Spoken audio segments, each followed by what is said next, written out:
रात एकदम काली थी, चांद भी नहीं चमक रहा था। तारे घने बादलों के पीछे छुपे हुए थे। बस दूर तक फैला शांत अंधेरा सब कुछ को घेरे हुए था। सारा चल रही थी, उसकी चाल तेज थी और वो डिटरमिन्ड थी। ठंडी हवा में उसकी सांस से धुंध बन रही थी। इस भूली बिसरी सड़क पर स्ट्रीट लाइट्स ज्यादातर टूटी हुई थी, कुछ कमजोरी से टिमटिमा रही थीं, जिससे नाचती हुई परछाइयां बन रही थीं। बाकी बिल्कुल बंद थीं, जैसे अंधेरे के आगे हार मान चुकी हो। हर परछाई ऐसी लग रही थी जैसे हिल रही हो, जैसे देख रही हो। उसने अपना घिसा हुआ लेदर का पर्स कसकर पकड़ा हुआ था। घर आज रात बहुत ज्यादा दूर लग रहा था। तभी उसने वो आवाज सुनी, एक आवाज जो साफ तौर पर उसकी अपनी नहीं थी। कदमों की आवाज कहीं उसके पीछे, धीमे, भारी, जानबूझकर। हर अलग कदम उस दम घोंटने वाली शांति में गूंज रहा था, थड़ थड़ थड़।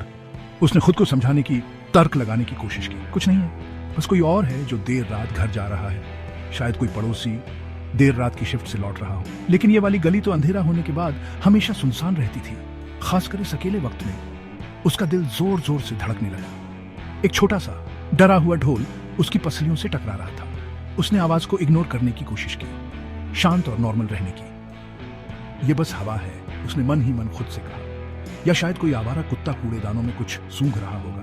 लेकिन वो ताल वाली आवाज बहुत एक जैसी थी। किसी जानवर या हवा के लिए वो बहुत ही नपी तुल्ली थी।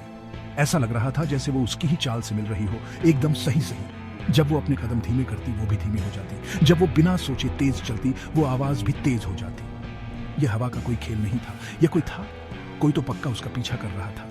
रात की हवा अचानक बहुत बहुत ज्यादा ठंडी लगने लगी। सारा ने हिम्मत करके तेजी से चुपके से देखा, बस अपने कंधे के ऊपर से एक नजर। पीछे के खाली अंधेरे में एक छोटी सी घबराई हुई झांकी। उसे कुछ भी साफ साफ नहीं दिखा, बस और गहरे, हिलते हुए, बहुत घने साए। वो गहरा अंधेरा जैसे सारी रोशनी, हर चीज का आकार निगल रहा था। लेकिन वो बेचैन करने वाला एहसास बना रहा, अब और भी ज्यादा। एक ठंडा सा चुभता हुआ डर उसकी रीढ़ की हड्डी में ऊपर चढ़ रहा था, जैसे अनदेखी आंखें उसकी हर हरकत देख रही हों, बिना पलक झपकाए, सब्र से, लगातार। पीछा करते कदमों के बीच की शांति अब खुद कदमों की आवाज से भी ज्यादा शोर मचा रही थी। डरावने सस्पेंस से भरी हुई, अनजाने मंडराते खतरे से भरी हुई। अब वो और तेज चलने लगी, उसका कंट्रोल जा रहा था। उसकी हथेलियों में अब बहुत पसीना आ रहा था, ठंडा चिपचिपा पसीना। रात की कड़ाके की ठंड के बावजूद उसका गला जैसे सिकुड़ गया था, एकदम टाइट। नॉर्मल तरह से एक लय में सांस लेना मुश्किल होता जा रहा था।